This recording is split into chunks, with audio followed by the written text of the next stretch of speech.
Dikabarkan 8 WNI di Jepang dideportasi gara-gara tak bayar tiket kereta. Ini kata KBRI Tokyo. Dikabarkan 8 WNI yang tinggal di Jepang dideportasi gara-gara tidak membayar kereta yang akan ditumpangi sesuai dengan jumlah orangnya. Tampak hanya 2 orang mengetap kartu di alat pembayaran, lalu ke-6 teman di belakangnya berlarian tanpa membayar atau tap-in kartu.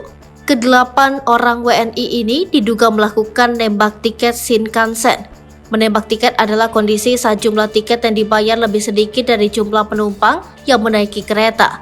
Misalnya hanya 1 orang yang membayar tiket, tetapi penumpang yang naik ke kereta berjumlah 5 orang. Atau seseorang tidak membayar sama sekali tiket untuk naik kereta. Tetapi orang-orang dalam video itu sejauh ini belum terkonfirmasi sebagai warga negara Indonesia.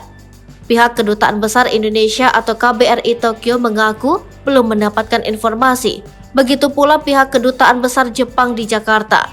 Pihak KBRI Tokyo berjanji akan memberikan informasi lebih lanjut apabila ada informasi terbaru. Di lain pihak, Kedubes Jepang di Jakarta juga mengaku tidak mengetahui kejadian tersebut. Konten di video itu disebut masih dipertanyakan kebenarannya. Namun hukuman untuk kejadian seperti dalam video yang beredar itu disebutkan tidak sampai tahap deportasi, melainkan denda saja.